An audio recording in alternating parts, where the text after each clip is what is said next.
I'm going to read to you a book called Chandra's Magic Light, a story in Nepal by Theresa, Heine, and Judith Gueyfier.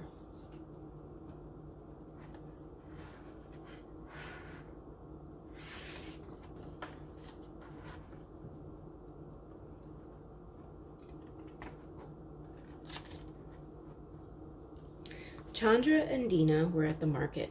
It was dusty and noisy. Sacks full of herbs and spices were laid out on the ground, all the colors of the rainbow. Chandra closed her eyes and sniffed. Ginger, garlic, coriander, cardamom, curry leaves. Her sister bought lentils, honey in a little cardboard box, and something in a small paper package. "What's that?" Chandra asked. "It's an herb called tulsi," Dina answered. "Mother will make it into tea for Akash. It will help his cough. So will the honey."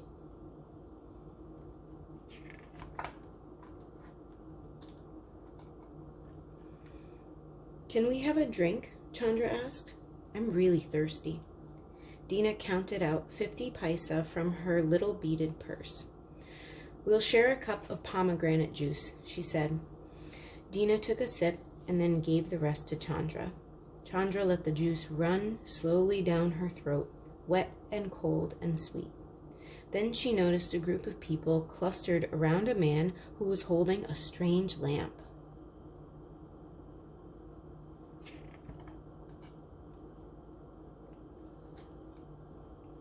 "It's all done by the sun, you see," he was saying. The panel here gets power from the sun. The energy of the sun goes into these batteries, and they light up the lamps. Over time, it will cost you less than all the kerosene you have to keep buying for your tukis. It's much healthier, too. No more bad chests from smoke. "Getting rid of those smoky tukis would be a very good thing," said a woman. "Our tuki caught fire last week. They're very dangerous," said her friend. "Dina, let's buy a new sun tuki." Chandra was jumping up and down. "Then Akash's cough will get better." "I can't buy one without asking Father," said Dina.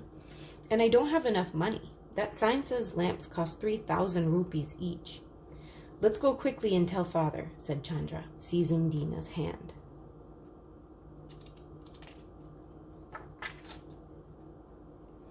The two girls hurried out of the market and back across the hills. They came to the rickety bridge over the river. Chandra held her big sister's hand very tightly. The river roared beneath them like a dragon as they walked carefully across the wet logs. Then they hurried down the path to their village.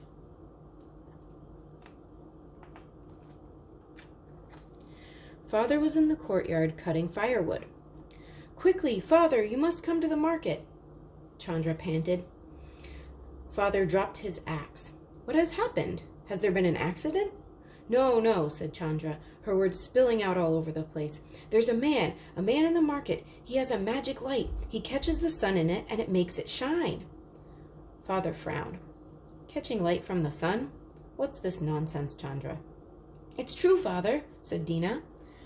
"But it isn't magic. The lamp gets light from the sun in the daytime. Then it shines at night. It's called solar energy, and it'll help Akash."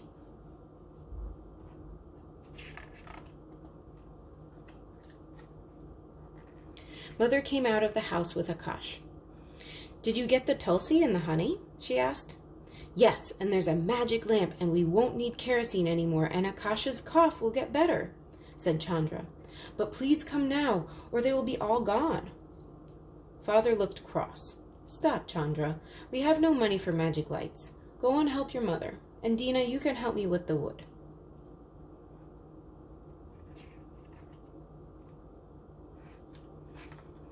The next morning, they went out to fetch water from the river. Outside a neighbor's house, they saw a small, shiny object lying out in the sun. Chandra clutched Dina's arm. "It's the lamp! The lamp from the market!" With water slopping everywhere, they hurried home. "Let me explain this time," said Dina when they arrived.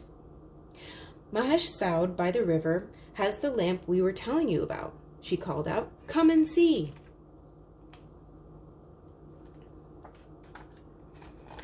Father came to look, and Mahesh Saud showed him how the lamp worked. But Father's face was downcast when he came back.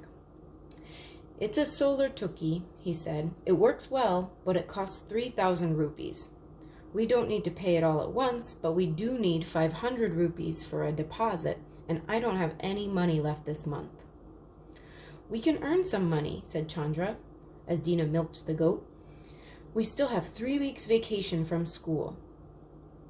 I could make necklaces and bracelets out of beads and sell them in the market," said Dina.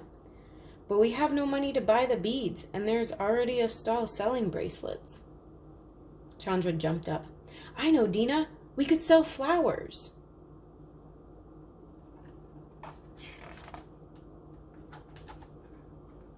Dina and Chandra got up very early the next morning. They climbed high into the hills and picked bunches of wild rhododendrons, crimson, pink, and cream.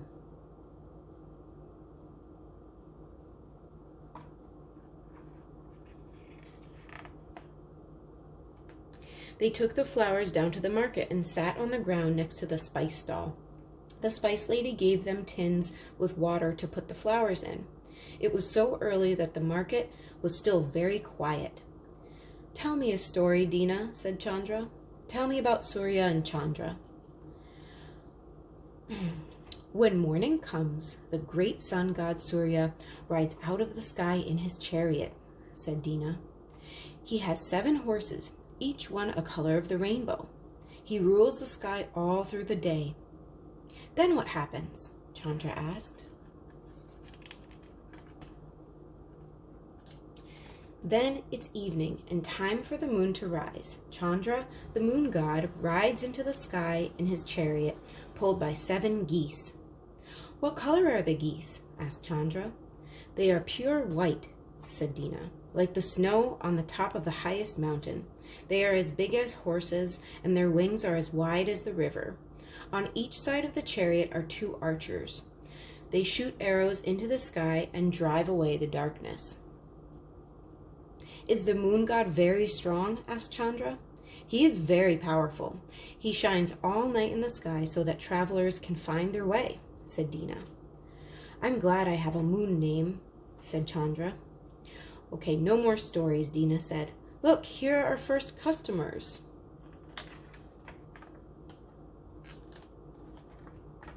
"How much are you selling your flowers for?" asked Mr. Gautam from the big hotel. "They are 5 rupees a bunch," said Dina. They started to sell their flowers. Every day Chandra and Dina picked blossoms and took them down to the market square. By the end of the week, Dina's bead purse was full. "Is it enough for the deposit?" said Chandra. "We have 400 rupees," said Dina, counting out the coins. "We need 100 more." Chandra watched the man selling the solar tukis. People were lining up to buy them. "Will you save one for us?" she begged. The man looked at all the people waiting. "I'll keep one for half an hour," he said. "Chandra, stay here. I'll run home and fetch father," said Dina. Chandra sat down next to the man and watched. Soon there were just 2 lamps left. Still, father and Dina didn't come. By the time Dina and father came hurrying to the stall, Chandra was in tears. "All the tukis are sold," she sobbed.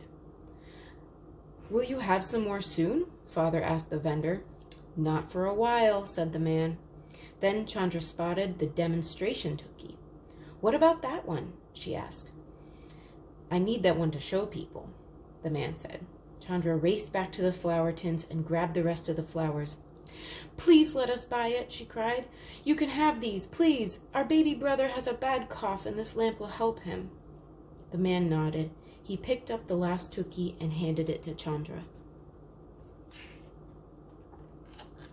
When the sun went down, father carried the solar tuki inside.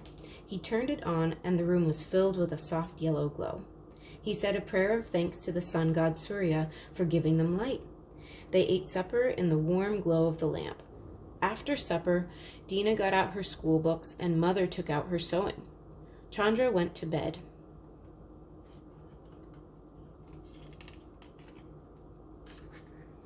As she curled under the covers, the moon cast silver pools of light onto her quilt. "Thank you, Chandra," Chandra said to the moon. In a corner of the room, the solar tuki shone over Dina's head as she read her book. Akash slept, wrapped in his quilt, breathing quietly. "Thank you, Surya," whispered Chandra to the magic light. The end. This is the end of the book, but they show you some information about Nepal, which is the country where this book takes place.